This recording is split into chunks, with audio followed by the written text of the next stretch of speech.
te is tudsz főzni, meg én is tudok főzni. Én az én módomon, te a te módodon. Kis mikropicsáit iszogatunk erről arra, és akkor ez volt.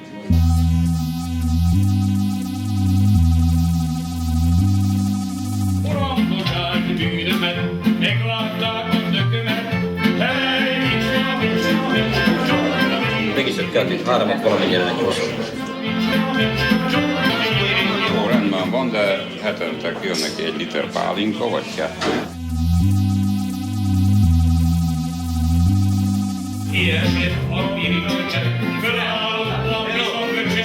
Ugyanúgy vissza fél óra vagy egy óra múlva berúgott, amannak még nincs semmi baj. Úgy berúgtam, hogy az árva szamár, ott aludtam a kazánházban.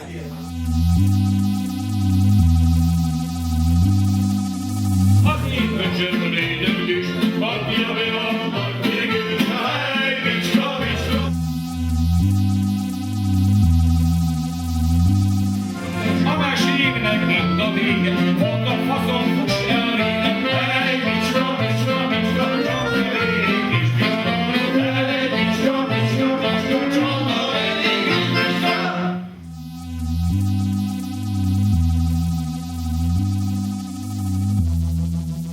Az alkohol egyaránt alkalmas az ördög szolgálatára, akárcsak az ellene való harcra. A világ könnyelműen a bűnök közé sorolja a részegséget.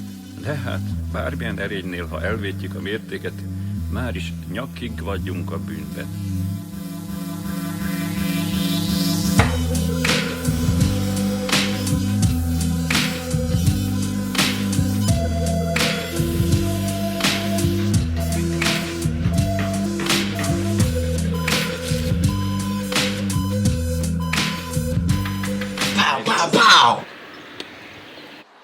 Pörgés van. Szép napon!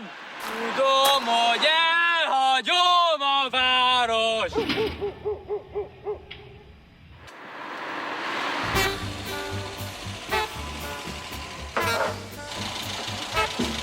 Élvezd magadjál, és maradjál itt, jó?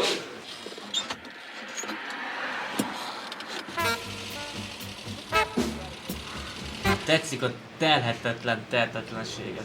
Igaz? Bazd meg anyád, töröd már. Ez mi itt ebben az üvegben? Jó, kisüstik. Na. Saját szemszögünket helyreállítani. Erre használni az alkohol, mondtad valamikor. Aztán próbáltam keresni a saját szemszögömet. Milyen valóság az egyébként, amelyet egy deci vodka ködbeszitál? Lát, hogy nem mondd, ez pávás. Szívás a lélek nyelvének helyreállítani. Úgy jöttem ki belőlük, bazd, mint az ördög.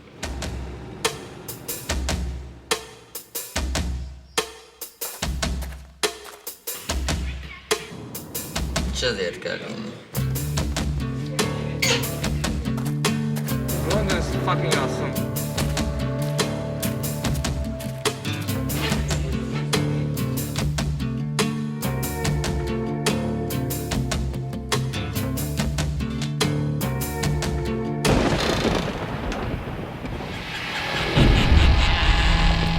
Barátom, már no!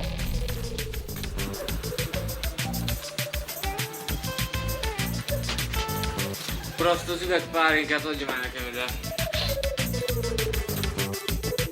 Vodkavár és halálkonzerv végül. De jobb, ha most a testünk összebékül. Akkor ígyunk erre is, meg arra is. Mibe fogjak a vodka után még? Hát mit tudni, Adja már egy kurva cigarettát, hagyd menjek a picsába innen. Nem kell a kurva cigarettát adja. A józanság, ha egyáltalán hasonlít valamire, csak az őrületre hasonlíthat. A józannal szemben világéletemben megtartottam a 2 lépés távolságot. Óvatoskodtam a közös asztalnál, és csak tisztes távolságból küldtem nekik csókokat.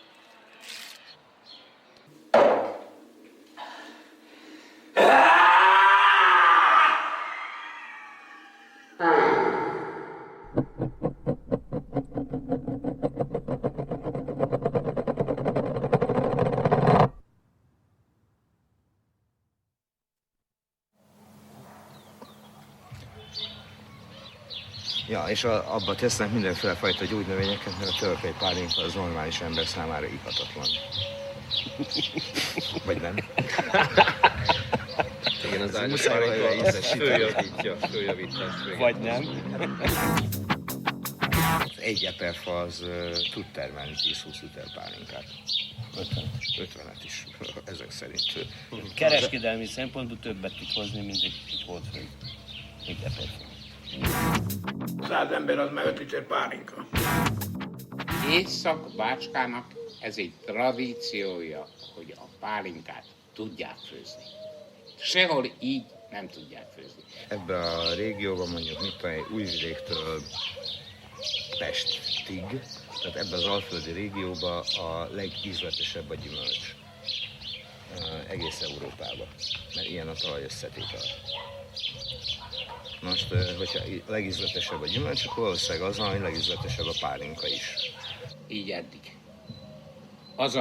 Az a kulturált rövid itali ivás. Bármi legyen, de főleg pálinkában. Mindenki egyre finomabb pálinkát akar csinálni. És ez a nemes verseny odáig fajult, hogy gyakorlatilag már alig ihatsz rossz pálinkát. Szia! Egy vodkát. Nagyon sok olyan fiatal tudok, aki újra megindul a vedőkkel, meg a hordzsokkal is. Hozzá találni még. Abból a pálinka, hát az abszolút delikát ez dolog. Hát azért is van belőle kevés. Minden, ami nagyon jó, nagyon finom, abból kevés van. Egyetlen a nőkből van sok. Nagyon szépen mondtál. Nem tudom, hogy a Csornai Richárd ment ki öreganyámhoz, aki főzött bodzapálinkát, mert hogy a bodzapálinkáról az a hír járja, hogy szívgyógyszer. Gyűszőnyi mennyiségben. És rozmaringal áztatva. Repeta. Jobb kéz felől második, harmadik.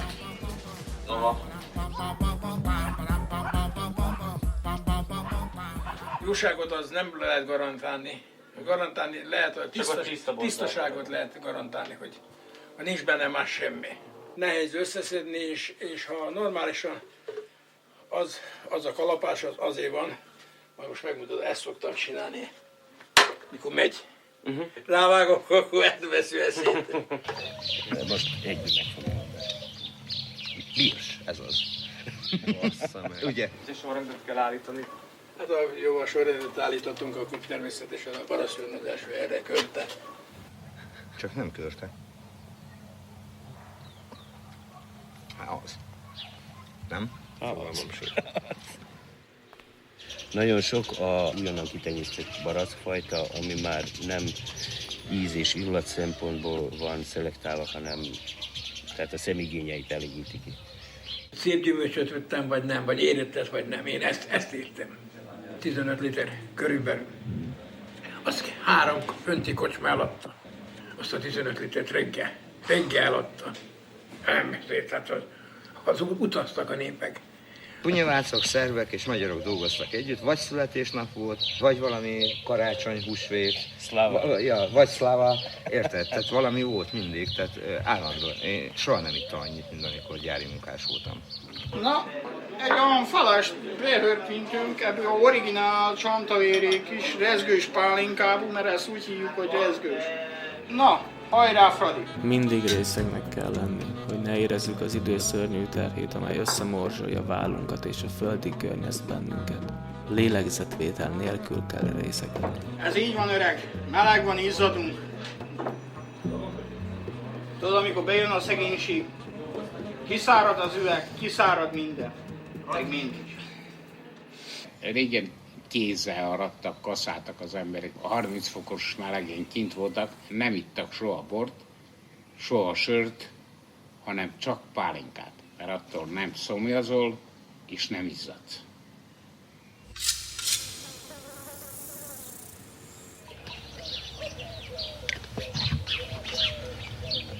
Az egyik szomszédunk a fiatal legény volt, és most, hogy egy húzásfej vagy csak nagyon gyorsan megivott egy üveg pálinkát, és abba halt bele aztán. Az alkoholizmus mindenek fölött aszkézis. Viszont léteznek extravertált, fekete mágiás részegek is. Ezek azok a vakkegészséges, piros posgás individuumok, akik mértékkel isznak, leírhatatlan gonoszságokat ötölve ki közben. Abban különböznek a misztikus részegektől, hogy társadalmi közkedveltségnek örvendenek, és szívesen látott vendégek.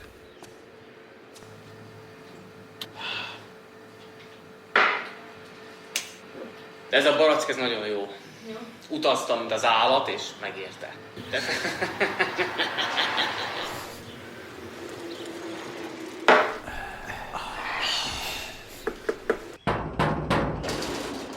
Azt hallottam, hogy itt jó minőségű pálinka főzde van. Itt csak valamikor volt régen. Nem létezik. Kicsi beorvosság, nagyban még gyógyszer a pálinka. Én azt hallottam, hogy kis mennyiségben gyógyszer, nagy mennyiségben óvszer. Lehet, hogy igaz. Parancsolj kérlek. Potyát meg nagyon szeretem. Csak egyet tudtam beletenni, ezzel is cukor a főzőbe. Egy kicsit el vagy fáradva, hogy léte. Elfelejtették, hogy mi az, hogy minőség, és nem is érdekelte valójában azokat, akik a pálinkát itták, mert nem is volt a pálinkának olyan pozíciója a társadalomban, hogy ezt nevesebb emberek vagy valakik itták volna. Nekem az a gyógyszerem, az a pirulám. A vilmoskört a legjobban az, amikor elkezd egy kicsit érni, rögtön le kell szedni. Meg se kellene várni tulajdonképpen, hogy megérjen totálisan a fákon. A fa visszaszív valami nedvességet a körtébe. Körte. Rangja herceg, némi hermafrodita beütéssel. Üt, mint marhát a tagló. A legkevesebb 30%-kal több folyik, 100 kilóból, és 200%-kal jobb minőségben. Egészség.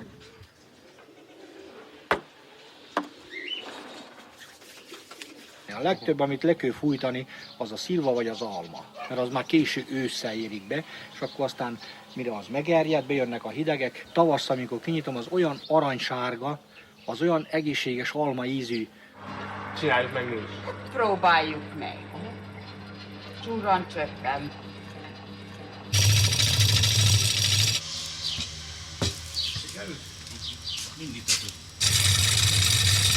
A mégyet elsősorban, de a barackot és a szilvát is szét tudjuk választani, és a maguk egymást fehérre súrolják. Van itt egy magazóvíz, azon átengedjük, és akkor az leszokja magról az anyagot. Tipikusan hosszú erjedése van a bírsalmának, a nagy pektintartalom véget. Ez rögtön langyos vizet alulra a hordóba. És amikor langyos víz benne van, akkor darálni. Birs. Királylány vagy ledér, elhagyott és elhagyó hercegnő. A király örökös, hűséges szeretője. Ezt a centrifugális készüléket én magam készítettem, felhasználva az nagyanyámnak ezt az alumínium fazékját, amiben gyerekkoromban vizet melegítette. Az alapja ez lett a gépnek, és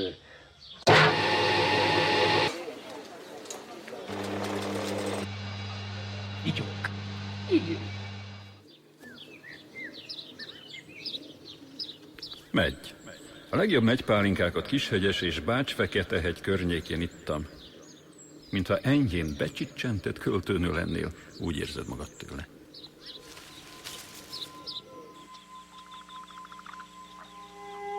Már kora reggel, másnapos testtel, remegő kézzel, kiskanállal szedni össze a homályt. Hadd sűrűsödjék. Ha leáll a forrás, megöli a cukrot, és vége a pálinkafőzésnek. Kis mennyiségben orvosság, nagy mennyiségben meg méreg. Jófajta barack pálinkát. Na akkor Isten. A sárga barack tud nagyon habosan erjedni. A vodkát vegyítettem a fiatal cefrével. Ja, fiatal cefrével. Hogy a fiatal cefrében még az illatok átmenjenek a pálinkába. Mert a barack pálinkának az van, hogy a nagyon erős forrás miatt egy bizonyos része szag, illat az elszökik. Az én anyám mindig elmondta, hogy az ő apja öregapá. Ő nekik rézkotlájuk voltak, és rézcsővön engedték a pálinkát. a réznek jelen kell lenni, mint katalizátornak. De a végtermékben a réznek nem szabad, hogy benne legyen. Ezt ezzel érjük el, hogy a páracső, ami összeköti a kazánt a hűtővel, ez a kazán feladat. Elkezd belecsetelni a hűtőbe a pálinka. Azok az illanolajok, amik keresztül szaladnának a száraz hűtőn, így részbe lekötődnek. Sárga barack. Hercegnő. Már a cefréje is olyan illatú, hogy az ember szinte megkívánja, hogy egy merőkanálnyit fölhörpintsen belőle.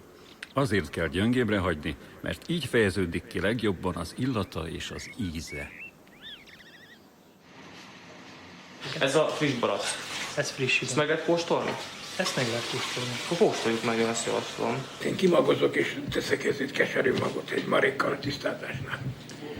Hogy valamennyit visszakapjon a kesernyés ízéből. Ha nagyon édes valami, akkor úgy tűnik, mintha nincs is benne cukor, de még akkor is úgy érződik, mint az édes. Barack magot például megtörve szoktam beletenni. Valamennyi magzamat kívánatosan egy pálinkába. Érdekes dolog, mert mindenki azt mondja, hogy megy savanyú, és több pálinka van bele, mint a cseresznyéből. Mert nem csak az édesség, hanem a savak is közre játszanak. Cseresznye. Ha nem fejtik ki, enyhén kesernyés ízű, mint egy másnapos pincérnő. A cefre a zajos erjedés fázisában van. 3 hét az eredési idő, amelyet ilyen hűvösben leerjed. Azt az utolsó 2 volt. Vastag olaj réteg jön a tetejére föl a hordóba. Olyan, mintha olyan fáradt olaj lenne. Okay. Na most a pálinkákról. Na most naponta kétszer még kell keverni. Legalább. Az ember akar, hogy... Legalább.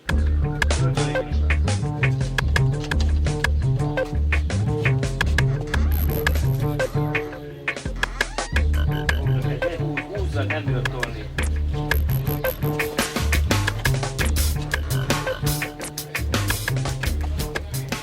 Föld, homok, ág, gaj, meg minden, amit el tudsz képzelni, belekerülhet. Ami aztán elfordítsa, modifikálja az erjedési folyamatot, különböző ízanyagot ad le, Viktor, légy szíves.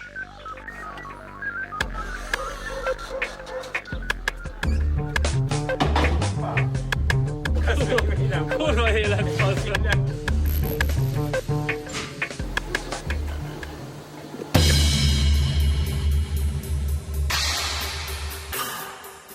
Abban az időben még nem is nagyon tudták az emberek, mikor Csornai vásárolta, hogy nem is tudták nagyon, hogy a cukrot is lehet betenni a mieink. Nem adja ki azt a finom aromáját. Azért kis pénz és az ember meg tudja magát mérgezni. Genetikai örökség, tehát én nem tudom meginni a rossz ezt. Munka idő után szapja az asszonynak. Ide öntöm bele cefrét, akkor aztán, mikor bele, akkor lecsináljuk. Megcsináljunk, akkor ide öntünk bele vizet, hogy ne gyűjjön ki a, mit tudom én, az a pára. Akkor itten ez le van engedve, akkor itt kevergetem, itten még van ez fölfelé van fordítva, akkor itt van ez a... Ide van téve, így, van 2,5 óra körül, mikor megindul, hát van 4 óra hosszú, mire egy kazán kész. Az alkohol olyan víz, amely lángra lobbantja nyelvet, direkt táplálék a testnek és léleknek, valamint melegséget okoz a mellkasban, még ha idegesíti is a májat. Szeret kikötni a lábakban. Sokan szárazúszásnak nevezik és állítják, kellő igyekezettel és minimális tehetséggel viszonylag könnyen elsajátítható.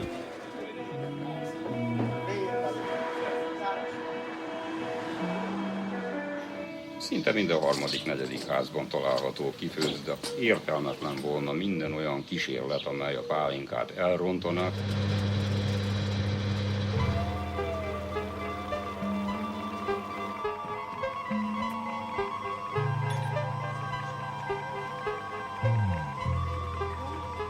Valahol agyagot használnak. Sárga földet. Hogy a pára ne szökjön el. Valaki még vizes rongyot is szokott oda tenni. Valaki meg szigetelő szallaggal.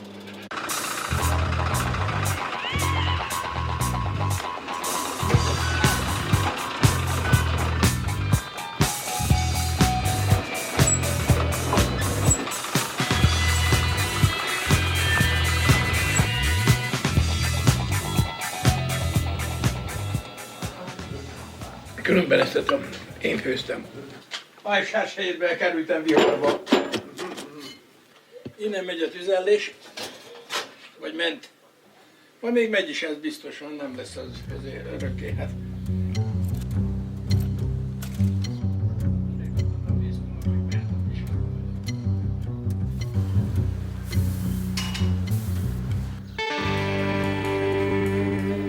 Egy olyan világban, amelyben a szegénységet megvetés kíséri, mégiscsak szükség van valami stimuláló szerre, hogy az ember büszke tudjon rá lenni.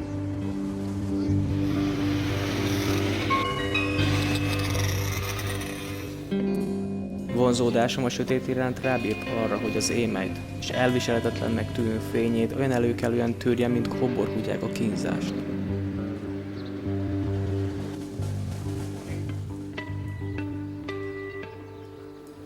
Van egy kis tisztázom, ebbe 35 liter vodka fér bele, mondjuk almából az azt jelenti, hogy ha 35 liter vodkát letisztázunk, akkor körülbelül van egy 13-4-5 liter tiszta pálinkát. 13-14 fok körül kezdenek kijönni belőle az eterikus olajok, amelyek megadják a barasznak azt a specifikus, igazi bukéját, nagyon jó illatát, ízét, és amelyet nem győznek én nálam dicsérni. Az ivásnak ugyanaz a törvénye, mint a szerelemnek. Az ivás az egyetlen formája az igaz életnek. Mert ivás nélkül nincs lelkesedés, lelkesedés nélkül pedig nincs élet sem. Az erjedt világ folyékony oldatában az alkoholban megpillantott kábul teremtő az emberi testet is bomlásterméknek, erjedési végterméknek mutatja, mely részegítő, csípős, erjedt és unalmas.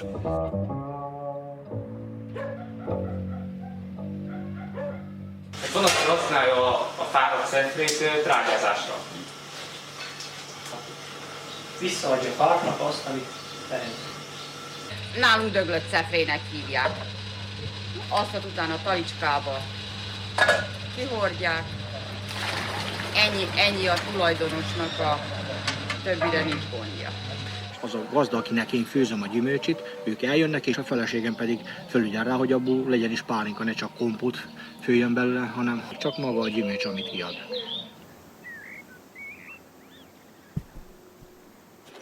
Isten éltessen bennünket, csak magáhó ne vegye.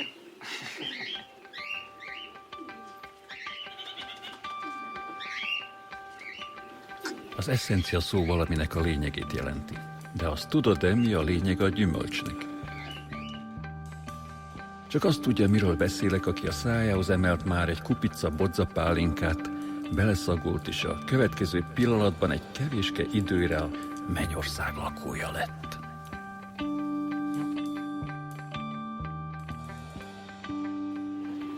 Hadd mondjam el, a gyümölcs nem azért van, az emberek megegyék, leszedjék. A gyümölcs azért van, hogy abból az ember különböző eljárásokon keresztül készítsen valami egészen elképesztőt. Ez egy művészet?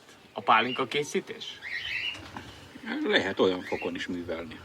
Maga az élet miről szól? Apáról fiúra száll, nem? Köszönöm. Kő még ízű. De akkor kocfincsunk ám. Persze, hogy. Aztán ki mennyit bír Isten, elhinni. Isten. Hely-hó.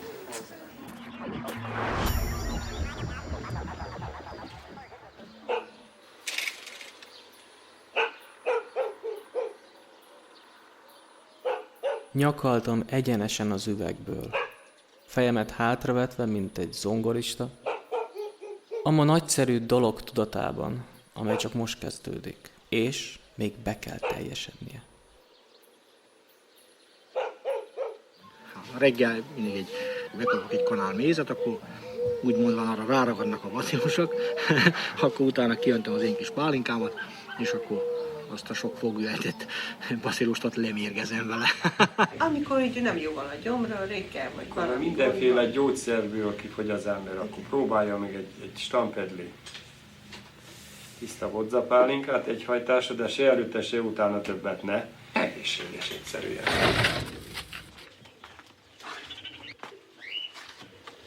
Ez mi kezdő se što éta.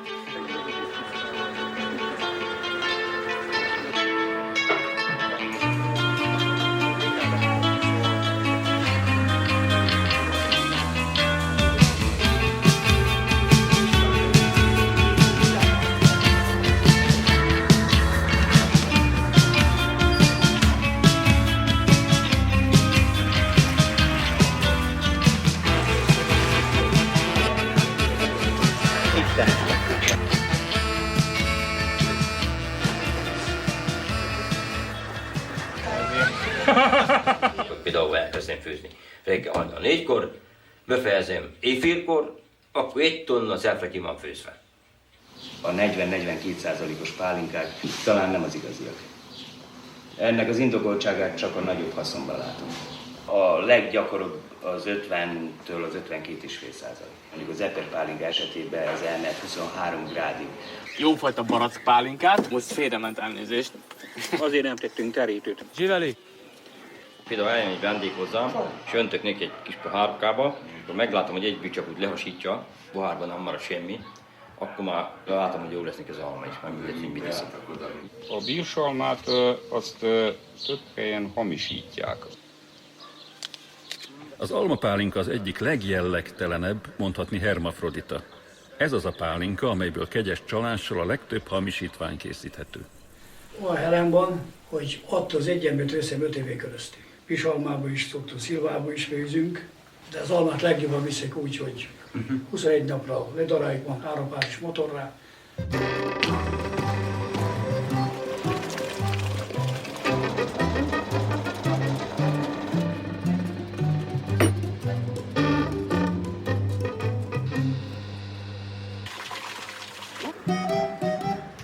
Vadringó. Száműzött királylány vagy királyné. Nagy szakértők mondják, hogy semmilyen más pálinkáért el nem cserélnék. Amelyet úgy neveznek sokan, hogy fosószilva.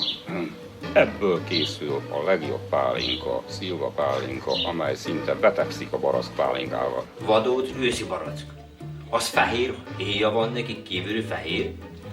Abból olyan pálinkát lehet főzni, hogy az ember, amikor megpusztja, akkor banyat veti magát. Őszi barack, a pálinkák királynője. Íze, illata elmesélhetetlen. Sejmes, mint a női melbimbó. Kényezteti az ember gyetráját.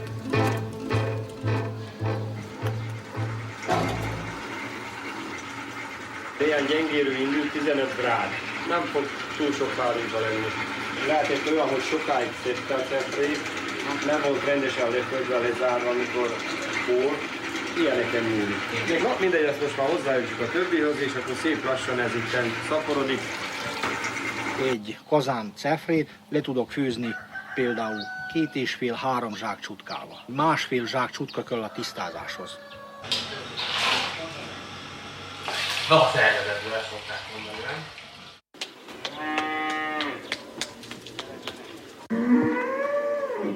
Nagyon érdekes szokásod van, neked saját pálinkámon rúgatsz be. Gállán gyerek vagy. Barátság addig tart, ameddig a pálinka. Mindenki barátja neki, aki ad neki egy kis szeszt. Bármit oda lehet adni, egyszerű konyakot vagy vodkát, ilyen mű izéket, azoknak az való. Aki megissza ezt a friss pálinkát, az nagyon szereti már pálinkát.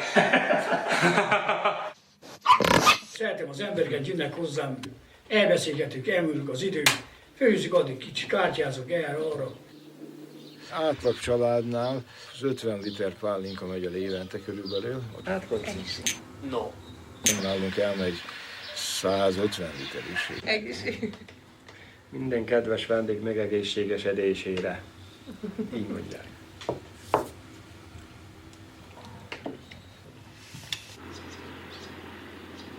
Ez az originál fityóka. Csak aztán ezt nem engedték a kocsmákba inni belőle, mert hát nem lehet kimosni az apjukfaszát. Hát a pálinkát nem is kell mosni, minek. Ez ugye? Igen, ez a kicsi és ez igen. a dupla. Ez az igazi, valamikor elsőtt a divat, hogy elbűjtjük a pálinkát. Ez az a bizonyos féldeci. Mérce Igen. volt, nem pohár. Biztos, hogy a tartja meg ez a figyók között lehet valami összefüggés. Sok ember ebből kérte. Igen, megszokta. Ebből kérte, ebből Megszokta, hogy abból szerette igaz. inni. Ez az igazi. Igen, ha iszod, akkor azon éregesen kortyog. Ez volt a pálinka. Így itták valamikor.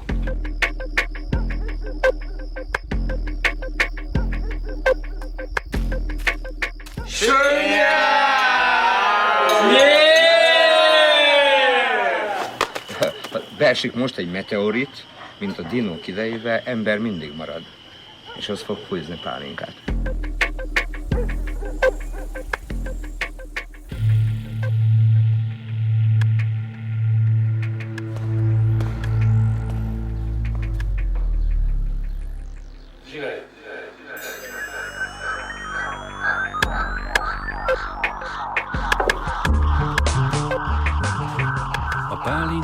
meditatív ital, a magányosok mennyei nektárja. A pálinkaivás belső utazás a lélek legrejtettebb zugaiba. Egyszerre van jelen benne a víz anyaga, a bor lelke és a vér szelleme. Amikor főzed, úgy kell folyjon, ahogy egy 3 éves kisfiú pisil.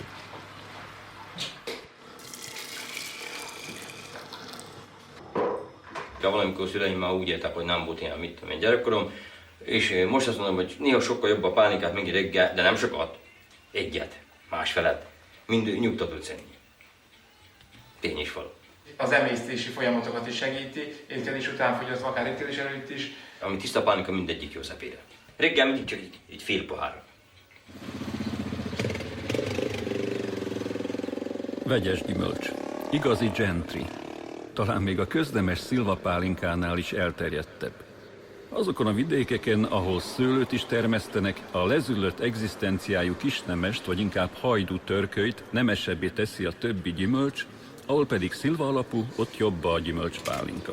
A pálinkák koktélja, ha úgy tetszik. A pálinka nemes, de a vegyes pálinka talán az, ami igazán üt. Tehát az, ami jó nekem. És az eper? Az eper is jó, biztosan. Eper az 23-asra és bodza. hagyod. Az a kettő, az orvosságnak is veszik. Nagyon sok alkaloid van benne, tehát sok olyan növényi kivonat megmarad, ami akár vérnyomás szabályzó, bármi lehet. Nem kaparja a torkol, csak fejzde bár. Na most, hogyha az eperpálinka volna, akkor az a lánca nem ilyen apró volna, hanem sokkal gorombább. Kevesebb volna végende.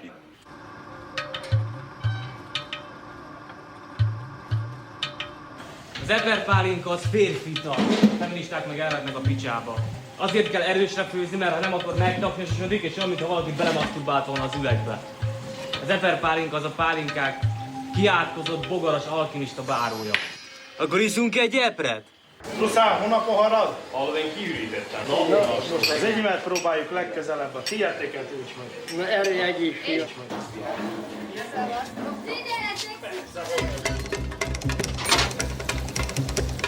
Kifőzik a vodkát, és ugyanabban beleveszik pisztázni. Azt nem jó.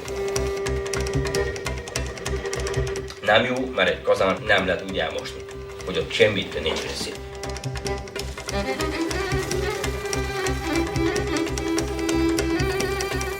Aznap Péti és Fideszit bebasztam, de közlekedtem, beszélgettem mindenkivel. A déli ivásban még megvan az a bizonyos régi hangulat.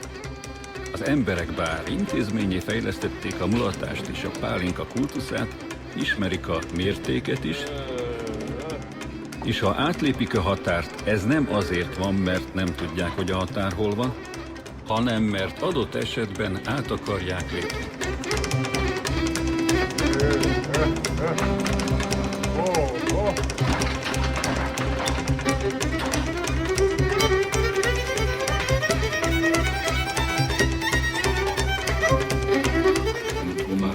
Jön a tisztájáró, megszakítsák, és azért, hogy akkor desztillált vízzel vagy kúti vízzel higgyják föl a malikát.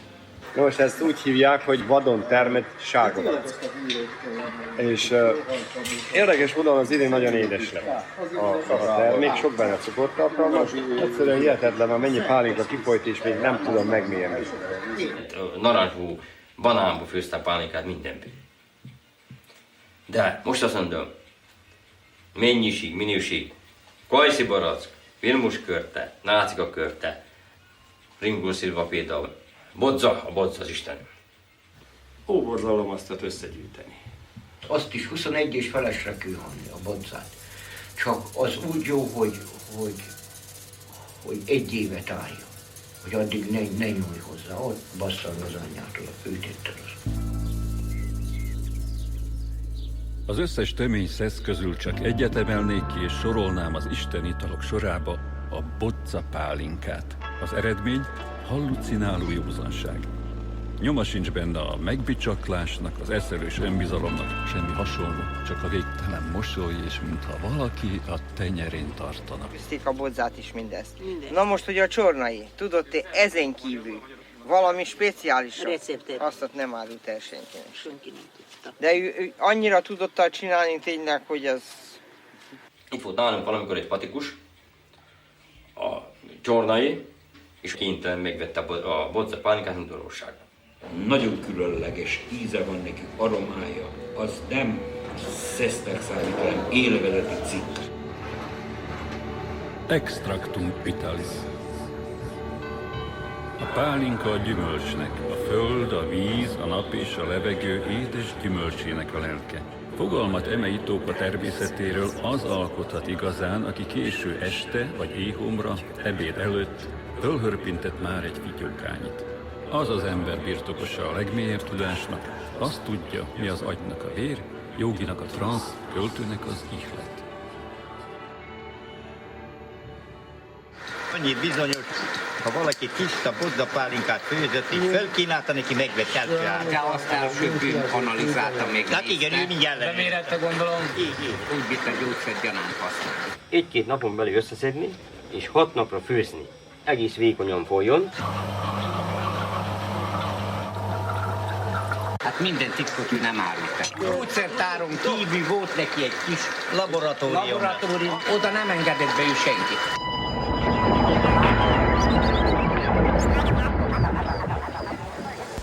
Most már készen van engedni.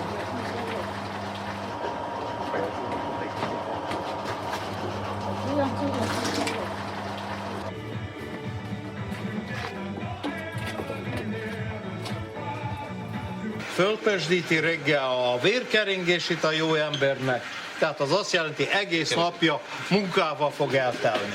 Megnézem a tüzet. Hol lakik az Isten? Menj be! Menj be!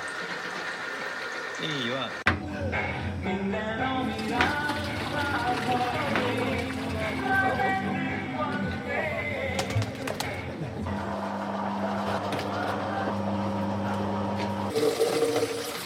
Pálinkát általában az emberek maguknak főzik. Pálinka valamilyen szinten egy virtus szinten kezelendő. Mert abba párosul én szerintem egy valamilyen minőségi garancia. Megvan egy tájjellegű aromája neki, amit nem lehet utánozni. Isten!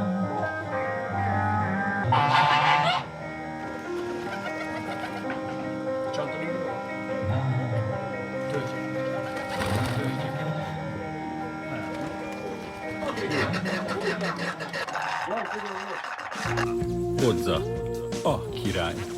Neve csupa nagybetűvel. Akit ezzel kínálunk meg, az érezze magát megbecsült alkimistának a földi paradicsomban. Ez az a pálinka, amit nem szabad csak úgy lelökni.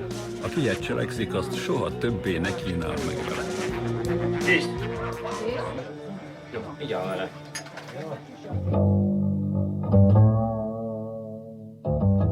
Nem tartozom azok közé, akik az alkoholizmusban egyre világosabban látják azt, amit elveszítettek.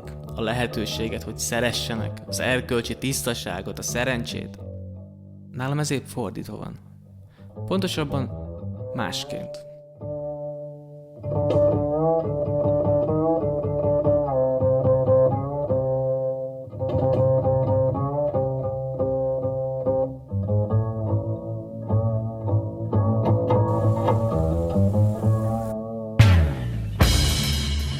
Mikor tartod ildomosnak, vagy megfelelően azt a pillanatot, amit egy igazán jó pálinkát még az asztalra kell tenni? Én mindig. Először pálinkát kínnak, aztán a kávét. Így aztán, aki sokat akar inni, az inkább nem eszik. Ne legyen evés után.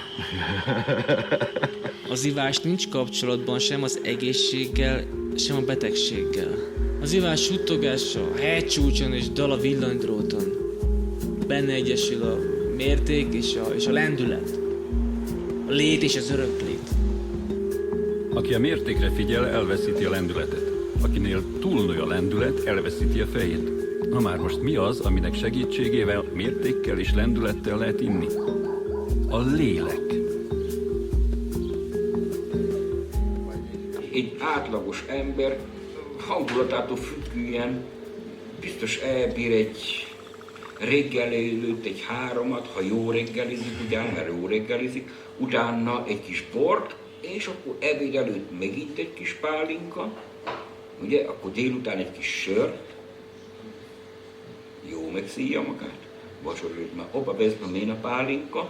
Reggel, délben, este egy-egyet. Te így mennyit iszol átlagban? Átlagban? Hát naponta 2 mondjuk rá, úgy átlagban. Decit? Decit.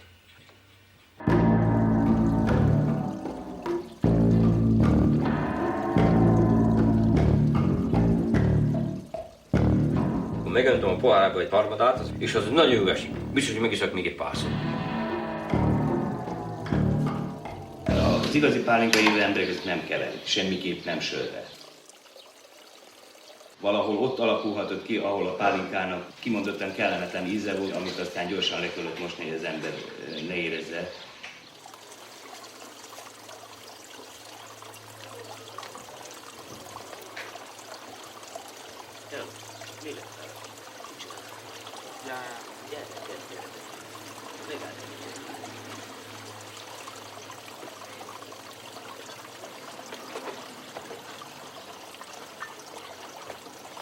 Az, amikor megindul már valójában tiszta pálinka, abból a 1,5-2%-ot azt először el kell venni, és azt egyszerűen el kell dobni, vagy föl lehet használni bizonyos ízületi gyulladások kenyegetésére azt a rézeleit. Na és akkor, hogy engedik le tisztájára, akkor viszont csak addig szabad, hogy az a pálinka része folyjon, még a lefolyó része oda nem ér, hogy 10 grádos. Én például mindig 25-nél elveszem. 25 foknál. Tehát a zájait is eldobjuk, ha jót akarunk, meg a végét is eldobjuk.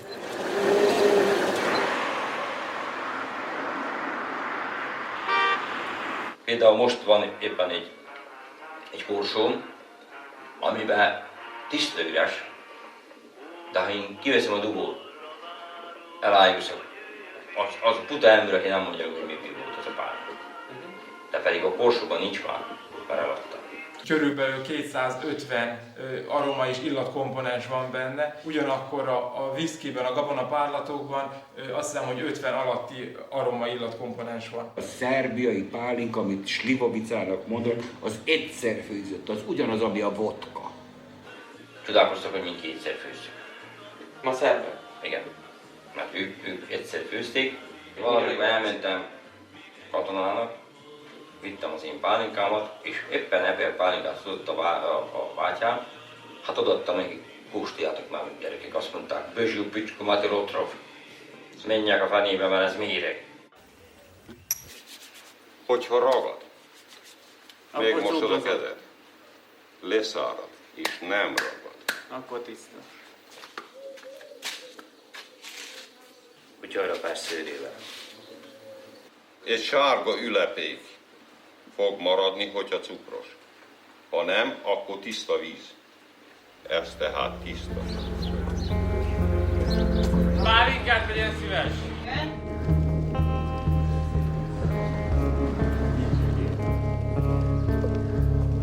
Legyen szíves egy pálinkát. Szomszédom 86 éves, 7 pálinkát megisz 2 nap. Számoltam. Inni Isten igazából csak komolyan lehet. Komolyan és pálinkát. Ott van körülötted az életed és a halálod. Minden teljesen világos. Nem akarsz semmit.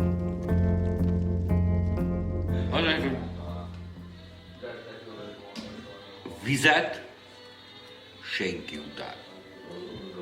Bort valaki után, pálinkát lehet mindenki után inni. Megnyitod a cigarettát, megkóstolod a pálinkát, és a cigaretta után, ha édes a szádíze, biztos, hogy cukros. Jó, rohadt gyümölcsű, csak rohadt pálinka van. Ezt mikor lenyelte valaki, és kifelé lélegzi, retvenazál, kifelé lélegzi, akkor jön ki, hogy penész vissza, akkor nem tud abban mit kezdeni, nyelni. A jó pálinka olyan, ha iszod, ami ízt onnan érzesz, mikor főbüffel. Az az igazi, ami ha kaka büllen föl, akkor kakában van.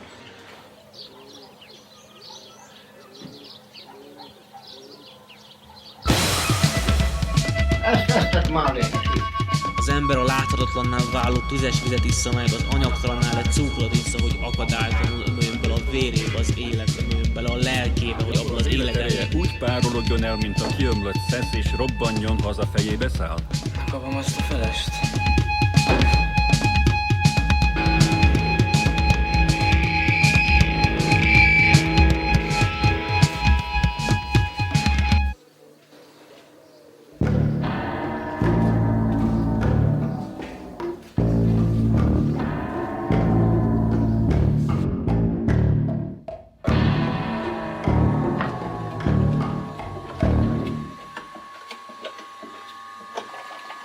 És ezt rejtegeted előlem? Természetesen. Körte? Igen, lapka körte. Ez lesz a mai munkabélet. Óvatosan és mértékkel.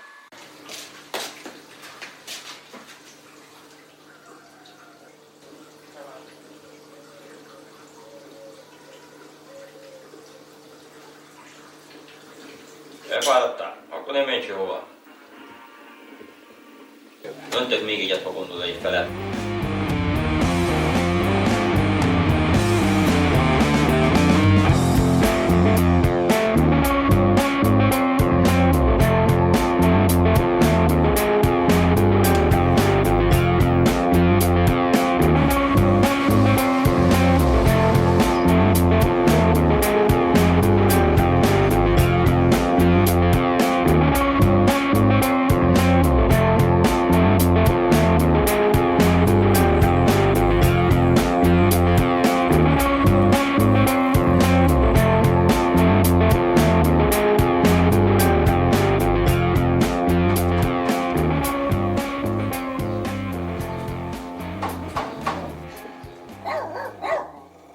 Kicsit nagyon másnapos vagy, barátom.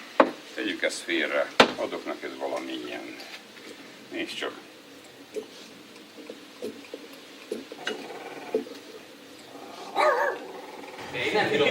Nem bírok, hogy ne így. Ilyent kell innod. Zelembe teszi a beleimet, vagy mi? Meg egy kicsit a szellemet is. Én iszok egy kis pálinkát még közben, mert én még nem akarok feküdni.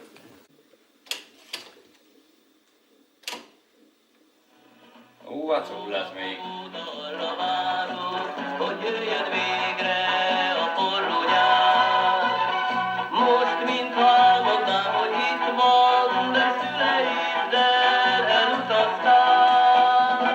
Most mintha álmodnám, hogy itt van, várom, hogy kinyissák az ajtót.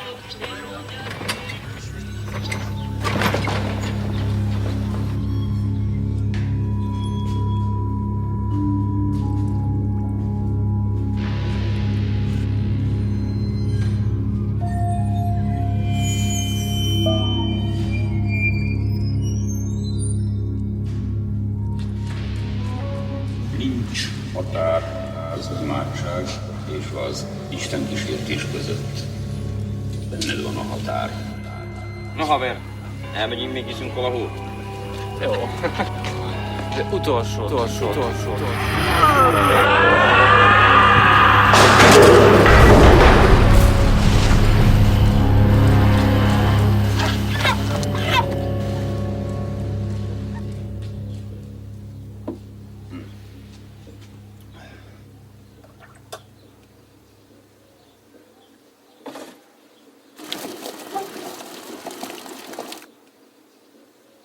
Ha nincs pálinka ivászati kultúrád. Iszol, mert innod kell. Baj van, ugye nagy baj van. Az alkoholnak van egy ilyen hatás, hogy ilyen tudattágító. Tehát ez egész csak a kezdetben. Csak a kezdetben? Egyél belőle is utána így áll. Egy fél kortyot. Hallgass rá. Fél kortyot. Így van. Egy leszkovicát legyen szíves.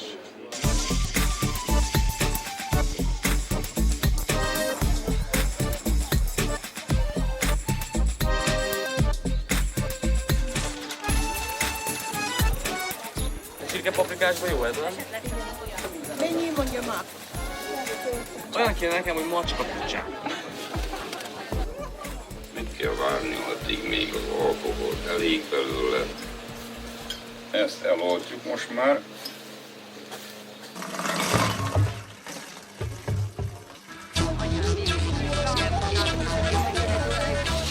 Szeretem. Szalonnát szeretnék csirkepaprikásba. Ilyen fűszerként?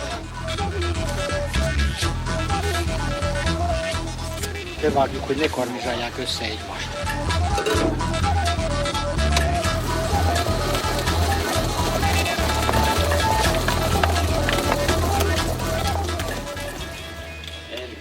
Figyelj, nem kell. Biztos?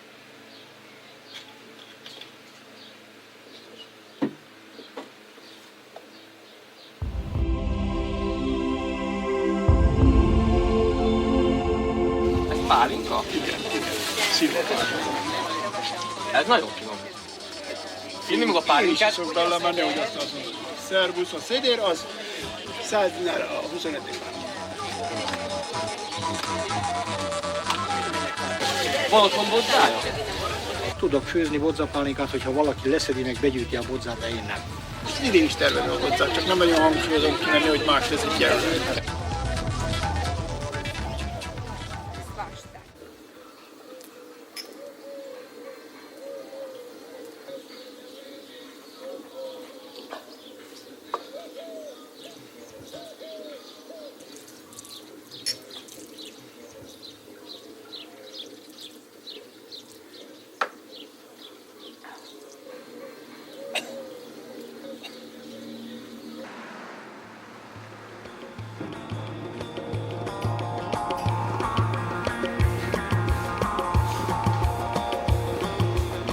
Jó volt.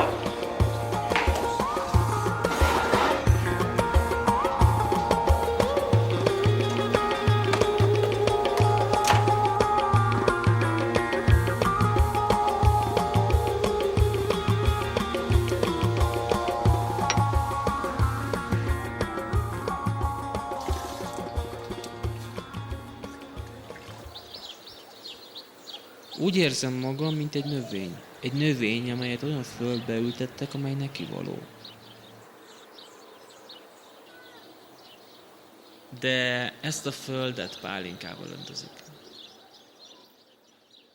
Nem alszik most már, úgyhogy most már ezt kízem, ezt főzik ki. Ezt főzni lehetne. Hát majd hónap, amikor sorba kerül. Akkor még gyengül a forrása, akkor már lehet főzni. Ha nincs véletlenül rádmérő, amikor pálinkát már kiadod az üvegbe, akkor csak így megrázod, és a gyönyörű habja közepéről megindul, és nagyon lassan számolsz 21-ig, akkor el kell mondni az összláncnak. Tehát 1, 2, 3, 4, 5, 6, 7, 8, 9, 10, 11, 12, 13, 14, 15, 16, 17, 18, 19, és az utolsó szám elmegy 20, 21, és meg van mérve, nem kell semmi műszer. És ez ekkor eláll, nem lesz tap.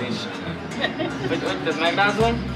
1, 2, 3, lassan, 4, 5, 6, lassan, 4, 8, 9,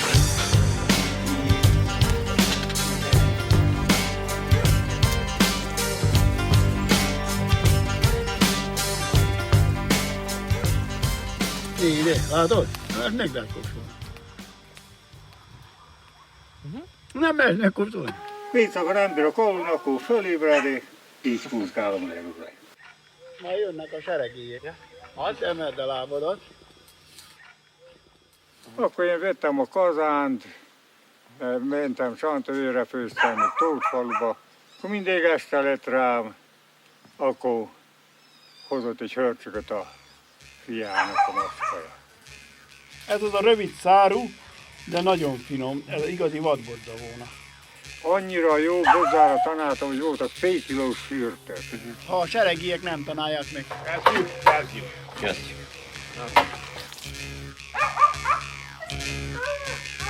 Cukor lesz benne bőven.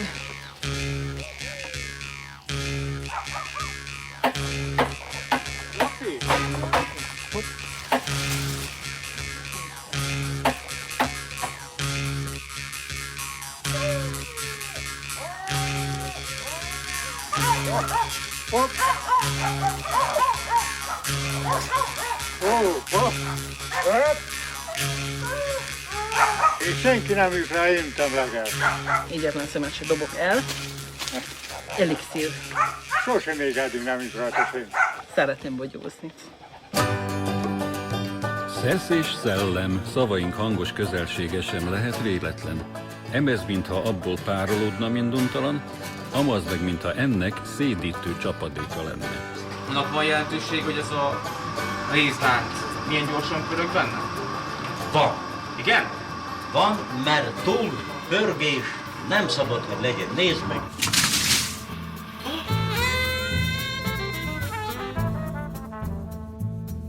Azt nem állítom, hogy most már ismerem az igazságot. Hogy megragadtam volna a lényegét. Szó sincs róla. De már olyan közel vagyok hozzá, hogy a legideálisabb helyzetből tanulmányozhatom.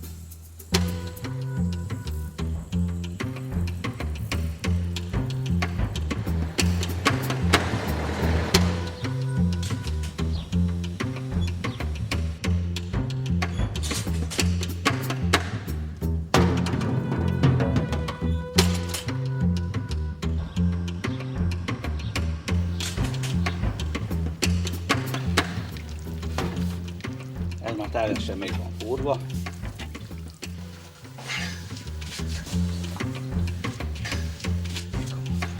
Még reggelizek, egy pohárnál megiszom. Még ebbe időtem, különös zsíros valamit ettem. Egy pohárkával. Akkor egy pohárkával. Ráolvad a nájlonzát, uttára. 40-45 éves voltam, mikor így pálinkát kicsibe elkezdtem. Jó forró már.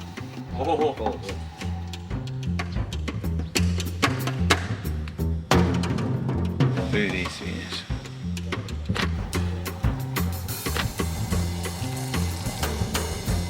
Valamikor ezelőtt 3-4 évvel, nem tudom hány kocsma volt, mindenhol az én pálinkámat árulták. Mindenhol az én pálinkám.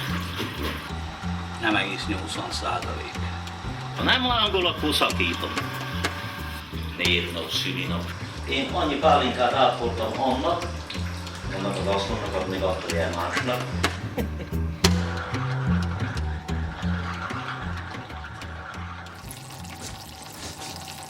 Megváltottam magamat. Visszatér a szigorom, a felelősségérzetem és az önfegyelmem. Ez pedig alapvető létszükséglete mindenkinek, aki egész életében inni szándékozik.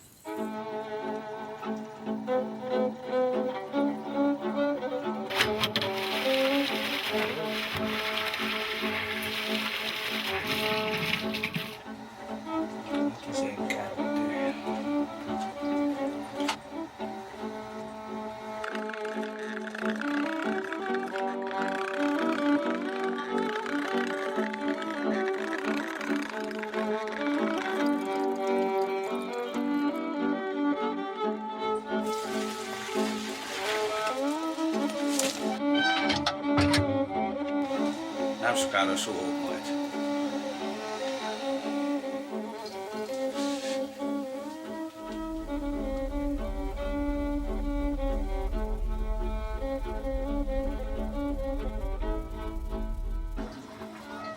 Az aroma majd 26 hét felé, akkor jön majd. Csináltam 40 litert. Nagyon meg sem bírtam kóstolni, úgy szétkapták. De egyik ízit adjál már, kóstolom, a másik ízit kóstolom, hát finom. 2000 köbös turbomotoros Nissannal voltam 420 litert egyszerre. Ez nem lesz 20 liter.